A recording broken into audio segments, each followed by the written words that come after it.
Google Pixel 8 Pro、三星 S24 Ultra。本期就来看看这两台手机的表现啊。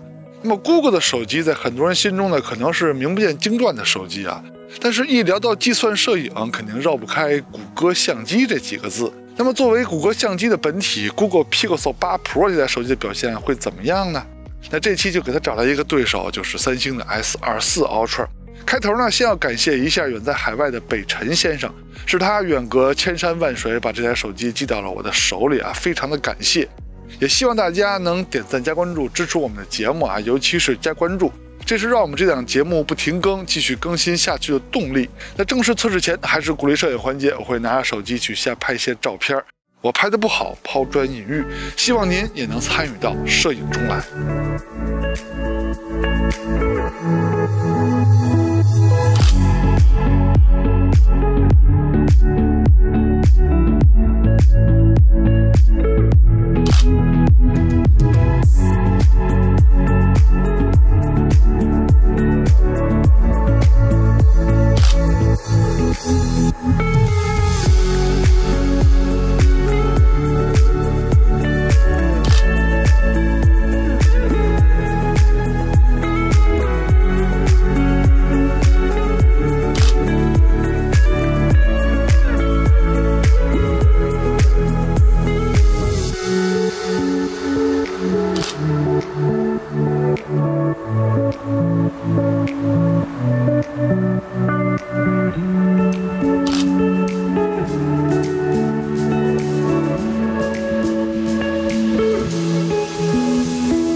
那句话，前面的照片是台手机就能拍，关键是要参与到摄影中来。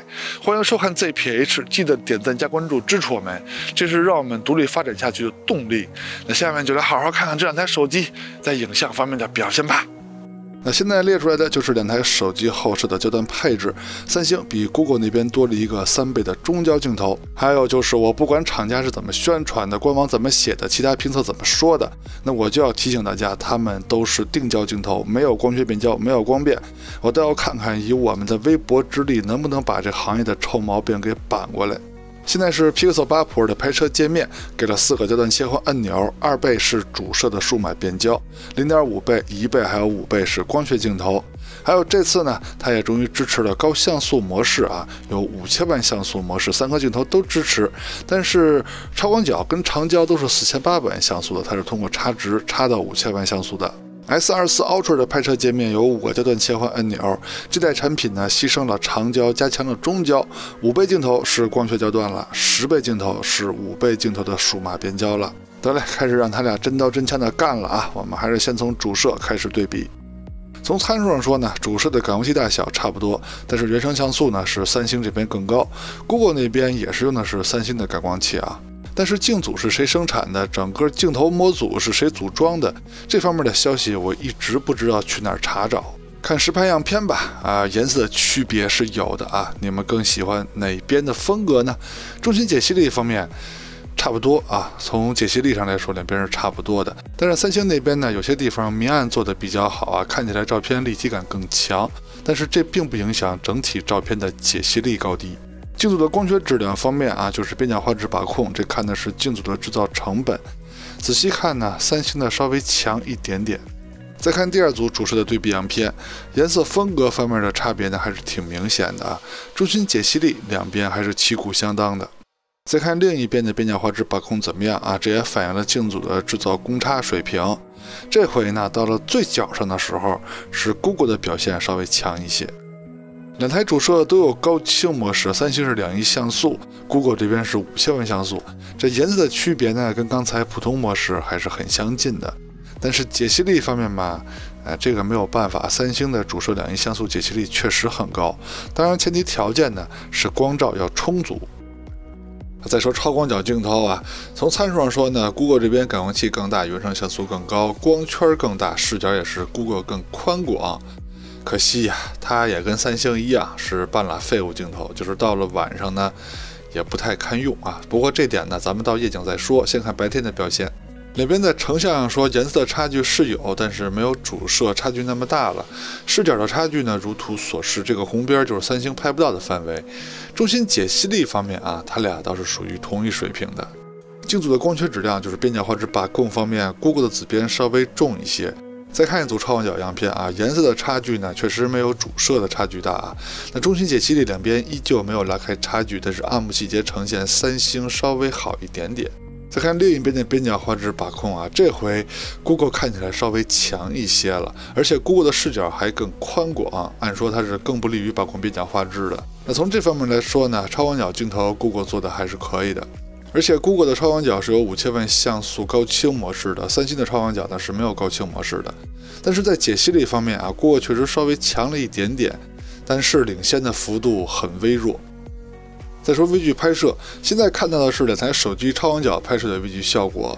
他们两个用超广角拍摄微距呢，就是光学镜头直接拍，不会有数码变焦啊，也不会损失清晰度。对焦效果不错，对于这种微小的物体呢，对焦也是很精准的，微距拍摄水平都挺高。现在看到的是他们用长焦镜头拍的微距啊。Google 那边要不是查看照片数据的话，我还真以为是用5倍镜头直接拍呢。但是它是用主摄数码变焦拍的，而且效果看起来非常理想。三星这边用5倍拍摄微距，实际上它是切换到3倍镜头用数码变焦拍的，效果呢其实也不错，但是跟 Google 比呢就不行了。那么结合超广角跟长焦拍摄微距综合表现呢，还是 Google 的微距更好一点。再看中长焦镜头，中焦上呢 Google 就没有了，三星有一颗3倍的中焦镜头。长焦呢两边感光器大小差不多，原生像素差不多，光圈是 Google 的更大。对比样片还是先从2倍开始啊，它们都是主摄的数码变焦。那中心解析力上呢，如果看石头的纹理呢，好像 Google 更强一些；看树枝呢，是三星更强一些。但是这些呢，都是有数码处理痕迹的啊，就是处理之后的。那要从光学分辨率上来讲呢，两边都没有比对方在解析力上高出什么来。但是到了3倍镜头就不一样了 ，Google 这边呢是主摄的数码变焦，而三星呢是3倍的光学镜头，解析力是明显强于 Google 的。而且这种复杂的场景啊，比那种拍摄字体啊，还有横竖线条比较明显的楼房啊，要难度大得多。你看 Google 这边的数码处理痕迹是非常明显的。现在是5倍焦段对比，它们就都是光学焦段了。那么在成像啊，尤其在解析力上，两边就不分伯仲了。区别呢，主要来自于成像风格，就是色彩风格、明暗方面的差别了。两个5倍镜头都有5000万像素高清模式，但是在之前的节目中，你们已经看到三星的这颗新的5倍镜头，它的高清模式表现并不理想。那么跟 Google 比呢，也确实啊，在解析力方面是吃亏的啊 ，Google 的解析力更好一些。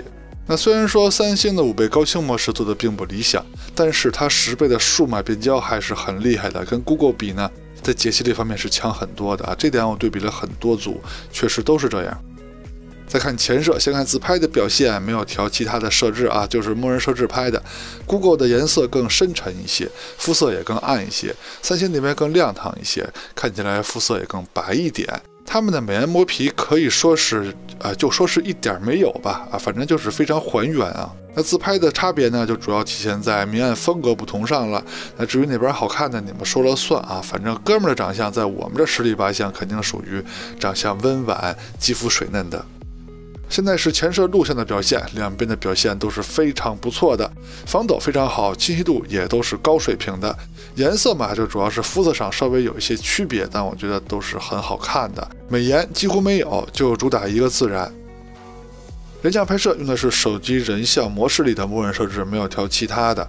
从实拍效果上看呢，两边反过来了。Google 这边肤色看起来更白了，三星看起来更暗了。美颜仔细看呢，两边还都是没有的。但是呢，有句古话叫一白遮几丑来的，反正就是白了就好看吧。那要这么说的话，反而 Google 更像是给亚洲人设计的手机，三星那边更像是给欧美人设计的手机，就是见面就嘿 bro， 就这 bro 那 bro 那帮人设计的是吧？指出宽容度的对比环节呢，看过之前节目的朋友都知道，就是这几代三星的产品在这个环节是很难和其他旗舰手机相抗衡的。在这方面呢，三星是越做越退步的。那么前几个难度不高的场景啊，两台手机无论是主摄还是超广角，三星跟 Google 之间还没有拉开什么差距。但是到了最后一个场景，这主摄的差距实在太大了。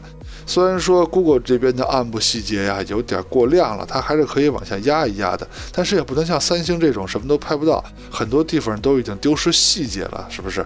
超广角呢也是如此。哎呀，真是可惜啊！当年 S21、22可是拿过我们最佳宽容度手机奖项的呀，现在 S23、24两代产品真是可惜呀。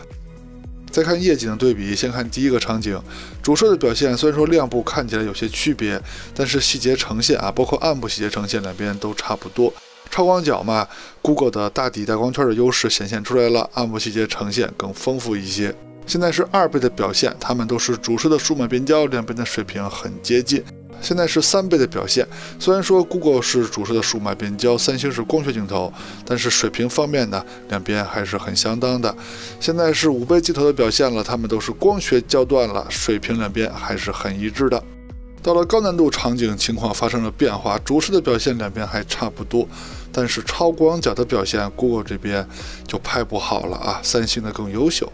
下一个场景也是如此，主摄的表现就是三星的更好了，超广角同样也是三星的更优秀。而且这个场景 Google 就算打开了夜景模式，它的主摄跟超广角也是不能战胜三星的直出的。而且 Google 的表现好像跟小米的表现很接近啊，但是人家小米开启了夜景模式之后还是没问题的呀。低亮度场景主摄的表现两边差不多，超广角暗部细节呈现 Google 的稍强。换的城市场景，主摄的表现暗部细节呈现三星的稍强，超广角嘛，要从噪点上来说是 Google 的稍强，细节呈现两边差不太多。祖传申诉场景开始就非常的暗了，咱们就打开夜景模式看看了。主摄的表现两边差不多，超广角两边其实细节呈现还是差不多的，但是颜色上 Google 的不错啊，尤其是超广角跟主摄的颜色很接近。健身器场景是非常难的一个场景啊。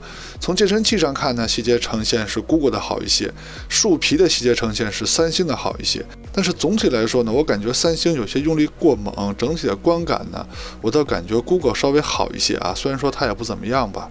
超广角两边的细节呈现是差不多的，但是颜色上依旧是 Google 的好一些。看来三星夜景模式尽量别用最强模式啊，有时候会用力过猛。树林小路场景，这回主摄的细节呈现方面是三星的更优秀了，超广角嘛，颜色方面还是 Google 的好。祖传申诉 Pro 这个超难的场景，主摄在细节呈现方面三星的稍微强一些，超广角嘛，两边就说差不多吧，反正细节呈现是差不多的。视频录制用的是手机的默认设置，也是最接近微信、抖音等社交软件录制的效果。现在是主摄手持的表现啊，注意是手持，没有任何的架子跟稳定器，两边的表现都非常不错。超广角的表现在颜色上的区别还是挺大的，这点跟主摄是不一样的。我感觉三星的颜色更好看一些啊，清晰度、防抖两边都不错。现在是2倍录像的表现，它们都是主摄的数码变焦，颜色两边都没问题，防抖也都非常稳。但是我感觉 Google 这边树枝上怎么有点摩尔纹呢？现在是3倍的表现啊，解析力没有悬念，因为三星是光学镜头 ，Google 只能靠主摄的数码变焦。解析力方面，三星的优势很明显。现在是5倍的表现，它们都是光学镜头了，解析力没有问题，防抖也都很棒。但是我感觉 Google 的锐化稍微重一点。现在是10倍录像的对比了，它们都是5倍镜头的数码变焦，但是解析力啊，三星还是要强一些，而且防抖呢也是三星的更好。现在是夜晚主摄的表现，可以看到解析力方面，也就是清晰度上是 Google 的更高啊。如果静止不动拍的话 ，Google 的效果肯定会更好。但是鬼影方面，这 Google 有点重啊。哎呀，超广角的这个场景，他俩是谁也搞不定，谁也没辙呀，就别为难他们了。现在是3倍的录像表现啊 ，Google 那边是用主摄数码变焦拍的3倍，鬼影还是非常重的。如果不算鬼影呢，两边其实也差不多。现在是5倍的录像表现，当时录的时候我没发现 Google 拍的这么的低呀。哦，你看 Google 中间还自己切换了一下镜头。注意看啊，再来一遍啊 ！Google 在拍摄过程中、录制过程中，自己突然间切换了一下镜头，从主摄数码变焦切换到了5倍镜头，这我真是服了呀！这叫什么玩意儿？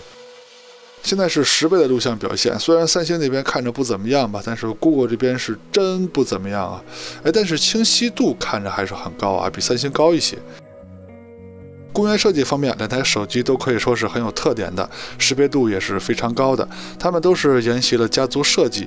那么你们更喜欢哪边的造型呢？处理器上 Google 一直是特立独行啊，用的是自家的处理器啊，说是自家的，其实就是 ARM 的。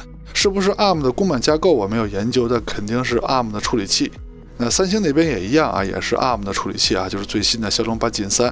但是游戏发热跑分这些呢，不是我们节目的重点。感兴趣的朋友呢，就去看其他的节目吧。OK， 到结尾了，看完前面内容，希望可以在选择方面为您提供了帮助，也希望您能喜欢我们的节目啊，记得点赞加关注支持我们。我们下期节目再见，拜拜。